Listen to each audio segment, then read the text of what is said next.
Hello, everybody, and once again, welcome back to my Meeple series. This week, I'm going to catch up to where I was with the PYQT stuff. So first off, I'm going to add a rectangle property to the Meeple. This will basically be just the invisible box that tells it where it's supposed to be drawn. That's the outside of the circle, and also where its center is. So I'm just going to make a square here, and I'm going to replace that shape with the rectangle. Looks great. Okay, next I'm going to add a obstacle class. This will be the thing that the meeple will bounce off of or try to avoid. So I'm just going to initialize it here, and I'm going to add some parameters. Just like the meeple, I need a parent, I need an initial position, I need a color, and I'm just going to use black as my default like I did in the PYQT stuff. And now I can just have PyCharm fill in all the parameters for me. I'm going to make sure to just add that class there so that PyCharm can give me good suggestions for what that has. So now I'm going to actually define a game board object. This will have the same properties as both the obstacles and the meeple. This way I can use inheritance to change the properties that are specific to the classes like the obstacles and the meeple. So this will have the parent, and this will have the game board. I'm just going to copy that doc string there because it's exactly the same. And I'm going to finish up with the color. Something that this has that the other classes don't is going to be a shape. And this will actually tell it what kind of object to draw. So for the meeple, it will draw a circle. For the obstacles, it will draw a square or a rectangle. Now, this also needs a size to be passed in. This will tell it how big the rectangle is and how to draw the rectangle when the time comes to do that. First, I'm going to save the parent attribute as the parent that's passed in during the init function. I'm also going to create the object's rectangle, and I'm going to change the size to be height and width so I can have rectangles rather than just squares and circles. And then I'm going to save those attributes, and I'm going to pass them into the rectangle constructor function. And I'm going to switch that around because I want to do x, y to keep it consistent with, graph coordinates. Okay. And there's still something wrong here. I can't put my finger on it. Oh, I have extra parentheses. Cool. Next, I'm going to define the draw function, and this will probably be the same for every single object. So I'm going to go ahead and save the color in the init function and the shape, and just change that to width and height instead of self-width and height, otherwise I'll be confused. And just to make everything easier, I'm going to write a dictionary that has keys in the form of strings that are the names of the shapes, and then values as the functions from Pygame to draw those shapes. This way I can just pass in a shape string in the game board object constructor, and that will figure itself out. And I know I'm not using lines, arcs, or polygons yet, but I'm thinking ahead here. Okay, now I just need to get the shape from the shapes dictionary. Then I need to have a default. I'm just going to default to a rectangle, and then I need to actually use that function. First, I'm going to pass in the surface, then the color, then the rectangle, and that should be enough for it to figure out how to draw that stuff. Next, I'm going to figure out what I'm doing, actually. There we go. I'm going to inherit that class in the child classes. like the obstacles and the meeple. So I'm just trying to figure out and trying to remember how to use the super function. That basically means that we do everything in the parent class's init function. Just fixing the doc string here. Okay. What do I need to do here? Okay. So even though we have everything defined in the super class or the parent class's init function for the parameters it needs, I'm going to have to ask obstacles to get that information too. So I'm just going to add those parameters to its init function parameters, and I'm going to make sure that I copy these. And you know what? Actually, let's use a tuple here with the width and height inside the tuple. That way we can just pass it all in one. We could just go, okay, so this is the width and height. And I'm going to make sure that it's actually big enough in order to process that, because the unpacking won't work if it's not the right size. Actually, no, sorry. I'm going to make sure that it is a tuple. If we're passing in an integer, then that means that it will be, the width and height will be the same number.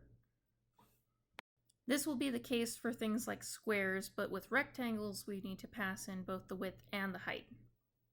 Okay, now that we've got that figured out, let's go back to the obstacle, and we're going to set a default here, and we're going to just fill in the doc string so that we know what we're doing later on in case I come back to this and look at it and go, I have no idea what this was supposed to do.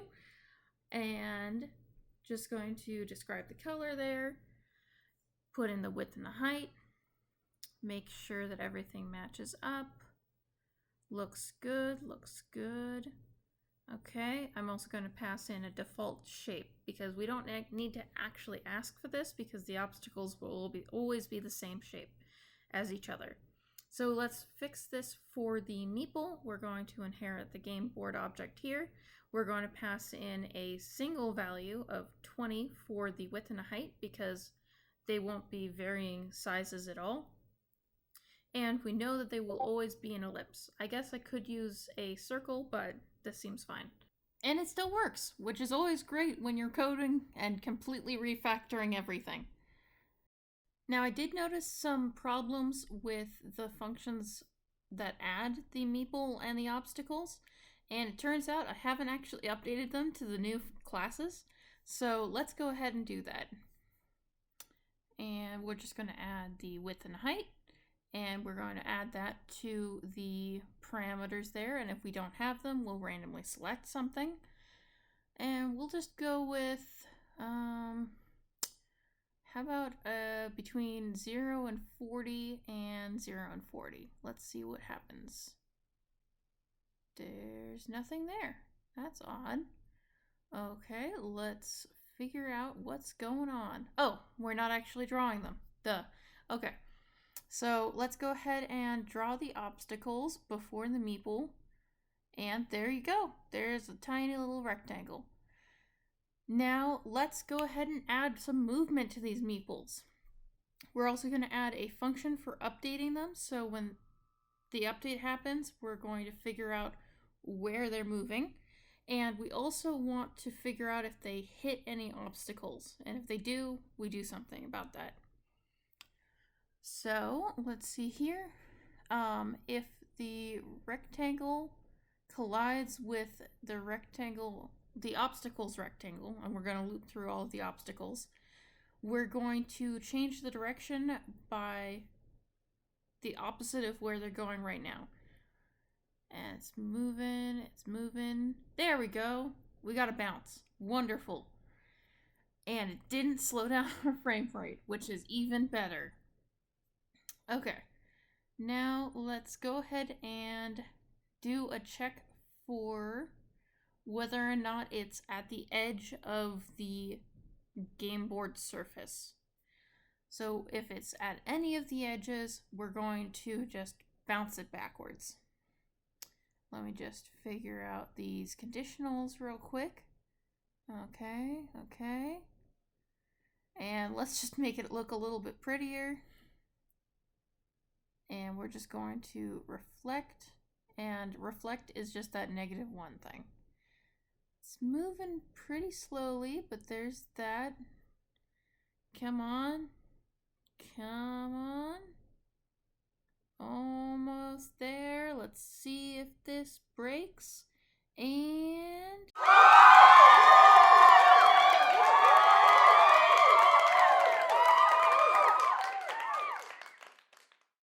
now that we've got the reflection working, we need to think about adding some variability, because it would be kind of boring if they would bounce the exact opposite way every single time they bounce at all. So let's go down to the reflect function here, or actually up, I guess, and we're just going to add a parameter that defines whether or not we pick a random amount to reflect the direction by. So let's just do that and that, and... well, something went wrong. Let's figure it out. So first off, I forgot to actually put in a conditional for the rand parameter.